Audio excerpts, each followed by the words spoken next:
अब जब दिलीप साहब की एंट्री हुई फिल्म में तो उन्होंने आने के साथ पहला काम ये किया कि फिल्म के screenplay writer Rajendra Krishan ji को उन्होंने रिप्लेस कर दिया किसी मुस्लिम राइटर से। ओम प्रकाश जी को लगा कि ये शख्स जो हीरो बनकर आया है इस फिल्म में, ये बहुत ही कम्युनल आदमी है, ये सिर्फ अपने कौम के लोगों को यहाँ भीड़ लगाना चाहता है। और यही वजह है कि उसने इतने अच्छे screenplay writer Rajendra Krishan ji को रिप्लेस कर दिया है। उन्होंने इस बात पे बहुत ज़्यादा नाराज़गी का इज़हार किया और उस ज़माने में ओम प्रकाश जी की भी अपनी एक हैसियत थी, बहैसियत अदाकार, और उनकी बात को भी रद्द करना बड़ा मुश्किल था। दिलीप कुमार का नाम सुनते ही ओम प्रकाश जी की त्योरियां चढ़ गई। बोले खबरदार, नाम न लेना, मैं कभी उसके साथ काम नहीं करूंगा, वो बहुत ही कम्युनल आदमी उसे। और उस दिन उन्हें एहसास हुआ कि ये अजीम शख्स जो सामने बैठा है, ये कितना अजीम अदाकार है, कितना बड़ा अदाकार है। ओम प्रकाश जी तो फिर उसके बाद दिलीप साहब पे ऐसे फिदा हुए, ऐसे फिदा हुए कि वो जो मोहब्बत की झलक है, अगर आप फिल्म गोपी को देखेंगे तो उन कैरेक्टर्स में अदाकारी से हट के भी आपको वो इंटेंसिटी आपको नजर आएगी, वो महसूस होगा।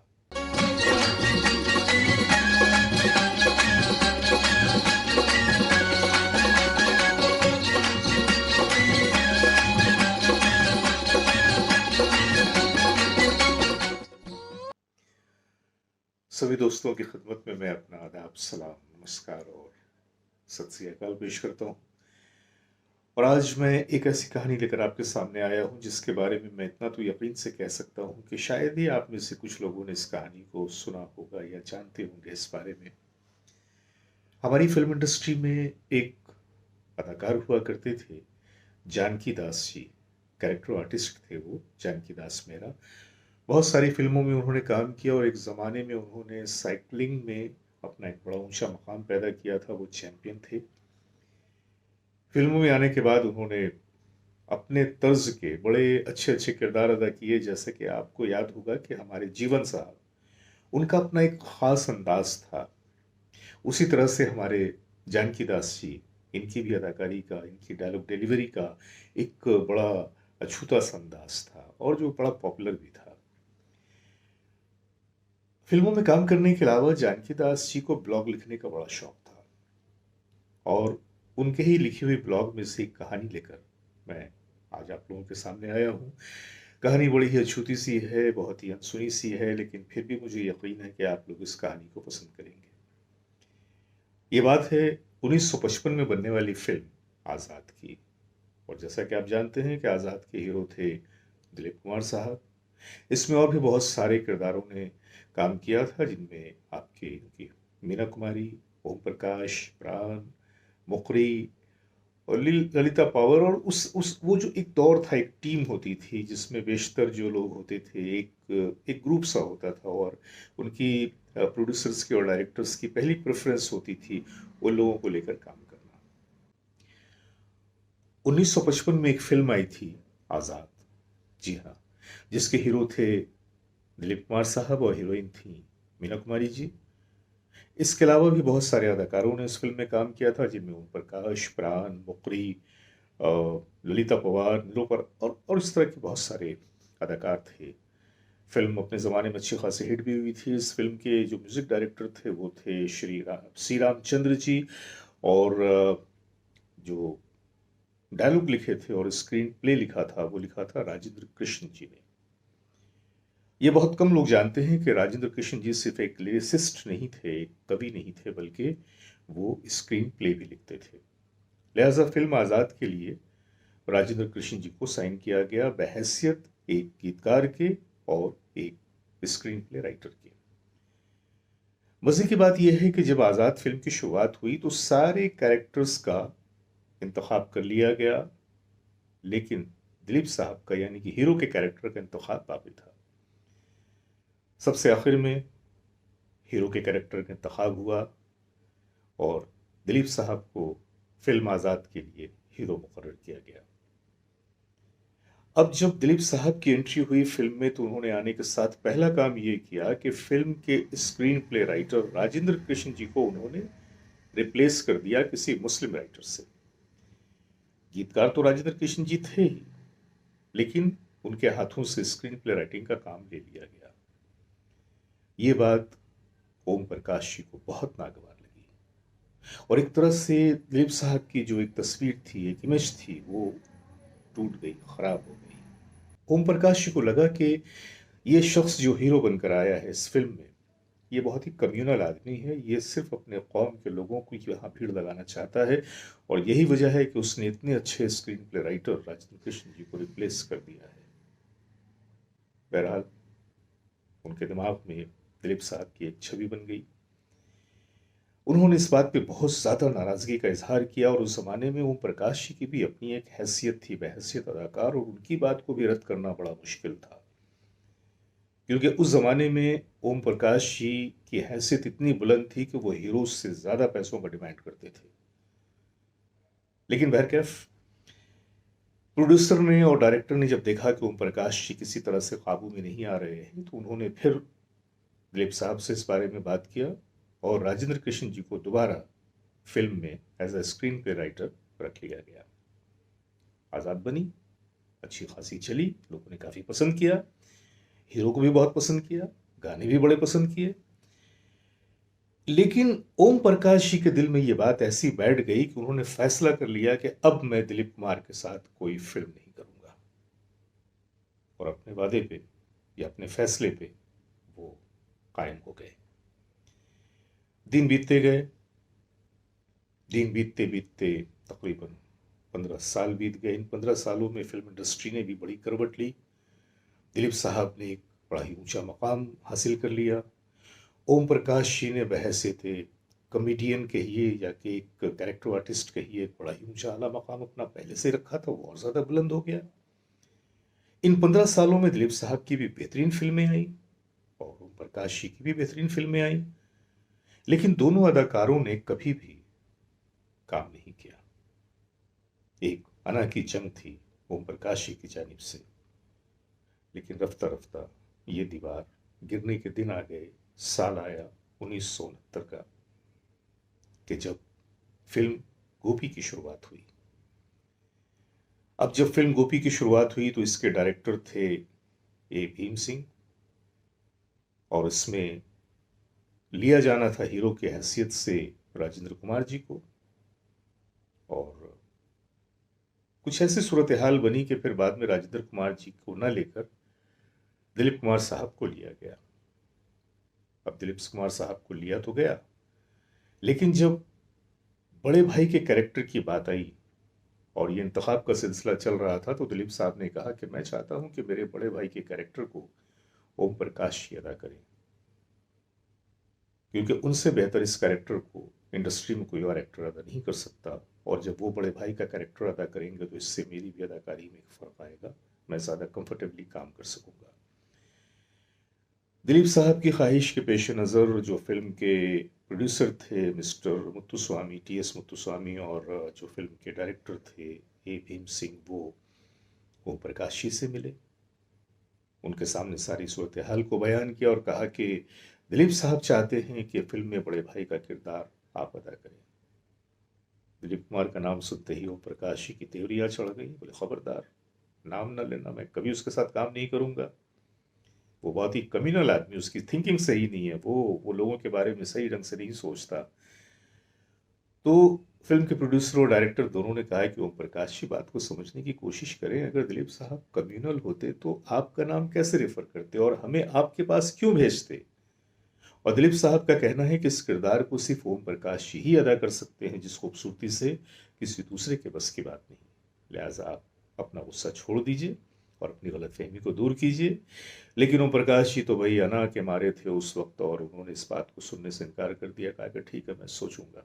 उन लोगों को रुखसत कर दिया, बेचारे मुंह लटकाए वापस आ गए। दिलीप साहब से फिर उन्होंने जिक्र किया कि भाई मामला ये है, ओम प्रकाश जी तो मानने से बिल्कुल मना कर रहे हैं। तो दिलीप साहब ने कहा कि आप उन्हें मनाइए तो सही, क्योंकि मुझे पता है कि इस किरदार को ओम प्रकाश जी से बेहतर कोई नहीं अदा कर सकता। खैर, कई बार की कोशिशें हुई, बेचारे जाते रहे, ओम प्रकाश जी मना करते रहे। आखिरकार ओम प्रकाश जी को रियलाइज हुआ कि लगता है कि शायद वो अपने गुस्से में कुछ ज्यादा ही वो अपने आप को ओवर रिएक्ट कर रहे हैं। फिर एक बार जब दोनों ओम प्रकाश जी को मनाने के लिए पहुंचे, तो इस बार ओम प्रकाश जी थोड़े से नर्म हुए और कहा कि ठीक है, चलो आप लोग जब इतना जिद कर रहे हैं तो मैं काम करने को तैयार हूं, लेकिन मेरी कुछ शर्तें होंगी। तो इन दोनों ने कहा कि सर आप शर्तें तो बताइए। तो उन्होंने कहा पहली शर्त तो मेरी ये होगी कि दिलीप साहब इस फिल्म के लिए जितना मुआवजा ले रहे हैं, मैं उनसे 1 लाख रुपए ज्यादा लूंगा। इन लोगों ने कहा कि मंजूर। मेरी दूसरी शर्त यह है कि सेट पे मैं दिलीप साहब के आने के बाद आऊंगा, मुझे सेट पे उनसे पहले न बुलाया जाए। इन लोगों ने कहा चलिए मंजूर। और कहा तीसरी शर्त मेरी यह है कि मैं जब सेट पे आऊंगा, दिलीप साहब सेट पे मौजूद रहेंगे और वो मुझे पहली नजर मिलने के बाद उस दिन आदाब करेंगे, और अगर उन्होंने मुझे तवज्जो नहीं दी, मुझे आदाब नहीं किया, तो उस दिन मैं शूटिंग नहीं करूंगा। अब ये दोनों बेचारे अंदर से तो बड़े अनकंफर्टेबल हो रहे थे, लेकिन ओम प्रकाश जी के गुस्से को ठंडा करने के लिए इन्होंने कहा कि चलिए साहब आपकी ये शर्त भी मंजूर करते हैं। तो फिर ओम प्रकाश जी ने कहा कि चलिए फिर मैं आपकी फिल्म में काम करने को तैयार हूं। वापसी में आने के बाद अब इन लोगों ने कहा कि भाई मामला तो बड़ा पेचीदा हो गया है, अब इस मामले को कैसे हल करें। तो खैर उन्होंने किसी तरह से फिर दिलीप साहब के सामने ये मामला रखा कि सर बात ऐसी है कि वो तैयार तो हो गए हैं, लेकिन उन्होंने बड़ी पेचीदा किस्म की 3 शर्तें रख दी हैं, मेरी समझ में नहीं आता कि हम क्या करें। दिलीप साहब ने बड़ी खामोशी के साथ एक हल्की सी मुस्कुराहट लिए पूरी बातों को सुना और बोले कि लगता है कि बहुत ज्यादा ही नाराज है, चलिए कोई बात नहीं, मेरी जानिब से भी मैं उनकी सारी शर्तों को मंजूर करता हूं। अब देखिए, अगर हम दिलीप कुमार साहब के इस पहलू पे अगर गौर करें, तो कोई भी इंसान सिर्फ अपनी फनकारी की वजह से बड़ा नहीं होता, बल्कि अपने अखलाक, अपने कैरेक्टर, अपनी अप्रोच की वजह से बड़ा कहलाता है या बड़ा बन जाता है। तो खैर फिल्म की शूटिंग शुरू हुई। अब जब फिल्म की शूटिंग शुरू हुई तो सिलसिला यही था कि मुआवजे की बात तो पहले हो गई थी कि भाई 1 लाख रुपए ज़्यादा मैं लूंगा, और उसके बाद में दूसरी शर्त ये थी कि सेट पे मैं बाद में आऊंगा दिलीप साहब के। लेकिन अब ये तीसरी शर्त जो थी ये बड़ी जानलेवा शर्त थी कि मैं जब सेट पे जाऊं तो दिलीप साहब मुझे आदाब करें। अब दिलीप साहब जैसे एक डिसिप्लिन्ड आदमी और एक तरह से यूं कह लीजिए कि सख्त मिजाज आदमी के लिए ये शर्त मानना गरचे बड़ा ही मुश्किल था, लेकिन फिर भी उन्होंने दिल पे पत्थर रखकर हो या बर्फ रखकर हो उनकी शर्त को मान लिया था। अब एक बार ऐसा हुआ कि जब दिलीप साहब अपने डायलॉग्स की रिहर्सल में मशगूल थे कि ओम प्रकाश जी की एंट्री हुई। अब जब ओम प्रकाश जी की एंट्री हुई तो दिलीप साहब तो अपने डायलॉग को लेकर वो बिल्कुल उसमें डूबे हुए थे, उनकी निगाह उस तरफ नहीं गई। ओम प्रकाश जी को लगा कि दिलीप साहब ने उन्हें इग्नोर किया है, लिहाजा गुस्से में आ गए। उनकी अना ने कहा कि भाई ये तो आपकी तौहीन हो गई। लिहाजा उस दिन उन्होंने शूट नहीं किया, चले गए। बाद में जब दिलीप साहब को इल्म हुआ तो उन्होंने अफसोस किया कि भाई मैं तो डायलॉग्स की अपनी रिहर्सल में था, मैंने तो अगले शॉट की तैयारी में कर रहा था, और तो मुझे तो पता ही नहीं चला कि ओम जी स्टेज आए थे सेट पे। खैर किस्मत की मारी ये हुई, कुछ रोज के बाद फिर वही वाकया हुआ। यानी कि ओम जी आए और दिलीप साहब अपने डायलॉग्स को देखने में, उसकी तैयारी में वो बिल्कुल डूबे हुए थे। उन्होंने ओम जी को देखा ही नहीं और फिर ओम जी फिर नाराज हो गए। लीजिए साहब, 2 बार ये वाकया हो गया। अब ओम जी के दिल में दिलीप कुमार साहब के खिलाफ एक बरगश्तगी, एक गुस्सा, वो बढ़ती चली जा रही है। काम तो कर रहे हैं दोनों, क्योंकि दोनों प्रोफेशनल एक्टर्स हैं, तो जब सेट पे आते हैं, फ्रेम में आते हैं, तो फिर वो दोनों बिल्कुल दो अलग अलग चीजें हैं। लेकिन शूटिंग के बाद ये खींचे खींचे रहते हैं। दिलीप साहब से ठीक से उनका रवैया जो है वो नहीं आता सामने खुलकर। इसी दरमियान एक दिन क्या हुआ कि ओम जी सेट पे बैठे हुए हैं, दिलीप साहब भी बैठे हुए हैं, और दिलीप साहब हस्ब दस्तूर जो उनका हस्ब मामूल अपने डायलॉग्स को लिए हुए और उसको बिल्कुल बहुत ही इन्हमाक के साथ, बहुत ही डूब कर वो अपने डायलॉग्स को देख रहे हैं कि अगले सीक्वेंस में, अगले शॉट में उन्हें क्या करना है, कैसे करना है, कि उसी वक्त सेट पे सायरा बानू जी की एंट्री होती है। अब सेट पे सायरा बानू जी की एंट्री हुई है, लेकिन दिलीप साहब हैं कि वो तो अपने डायलॉग्स को लिए उसमें ही डूबे हुए हैं, वही डायलॉग्स याद कर रहे हैं, अगले शॉट की तैयारी उनके जहन में चल रही है, और उन्होंने सायरा बानू को देखा ही नहीं, इग्नोर कर दिया, बिल्कुल इग्नोर क्या कर दिया, उनकी नजर ही नहीं पड़ी। ओम प्रकाश जी दूर से बैठे बैठे ये सारा माजरा देख रहे थे। अचानक ये मंजर देखकर उनके जहन पे जो धुंध छाई हुई थी, अचानक वो बदली छट गई। अचानक वो बड़े फ्रेश हो गए, अचानक अंदर से खिल गए, और खुद से उन्होंने कहा कि जिस आदमी की शादी को अभी 3 साल हुए, जब वो अपनी 3 साल की नई नवेली बीवी पे नजर नहीं डाल रहा है, उसके आने की उसे खबर नहीं हुई, जो कि बीवी भी क्या कि मिसले अप्सरा है, और सेट पे अप्सरा के आने की जब उसे खबर नहीं है, वो इतना डूबा हुआ है अपने कैरेक्टर में, तो भला अगर वो मुझे नहीं देख पाता तो इसमें कौन सी हैरत की बात है। और उस दिन उन्हें एहसास हुआ कि ये अजीम शख्स जो सामने बैठा है, ये कितना अजीम अदाकार है, कितना बड़ा अदाकार है, कि जब वो किसी कैरेक्टर को अपने हाथों में लेता है तो जैसे बिल्कुल उसकी रूह में उतर जाता है। वो भूल जाता है कि वो एक और शख्सियत है, वो सिर्फ और सिर्फ उसी कैरेक्टर का बन जाता है। और यही दिलीप कुमार की सबसे बड़ी कामयाबी का राज था। बहरहाल जब ये धुंध छट गई तो रोशनी भी उभर आई, सूरज निकल आया, और ये जो सूरज था ये उनके रिश्ते का, प्यार का, मोहब्बत का सूरज था, जिसकी रोशनी दूर दूर तक फैलने लगी। ओम प्रकाश जी तो फिर उसके बाद दिलीप साहब पे ऐसे फिदा हुए, ऐसे फिदा हुए कि वो जो मोहब्बत की झलक है, अगर आप फिल्म गोपी को देखेंगे तो उन कैरेक्टर्स में अदाकारी से हट के भी आपको वो इंटेंसिटी आपको नजर आएगी, वो महसूस होगा। तो बस मैं सिर्फ ये कहना चाहता हूँ कि कभी कभी ऐसा होता है कि हम अपनी अनापरस्ती में, या अपनी नाराजगी में, या अपने गुस्से में सतही चीजों को सच मान लेते हैं। हम उसकी गहराई में डूबना नहीं चाहते, उसके अंदर उतर कर देखना नहीं चाहते कि दर हकीकत कहानी क्या है, वाकया क्या है। हम एक अंदाज़ा लगा लेते हैं, और सिर्फ अंदाज़ा ही नहीं लगाते बल्कि हम रिएक्ट करना चालू कर देते हैं, बल्कि ओवर रिएक्शन चालू कर देते हैं, जिसका नतीजा ये होता है कि हमारे रिश्ते ख़राब होते हैं, हमारा काम ख़राब होता है, और भी हमारी बहुत सारी चीज़ों पर असर आता है। तो मैं तो यही कहूँगा कि किसी भी चीज़ के बारे में अंदाज़ा लगाने में कभी जल्दबाजी ना करें, ख़ास तौर से इंसान को परखने में। थोड़ा वक्त उन्हें भी दें, थोड़ा वक्त खुद को भी दें, फिर कोई अंदाज़ा लगाएं। ऐसे रिश्ते बहुत मजबूत होते हैं। मैं भी तो यही कर रहा हूँ आपके साथ।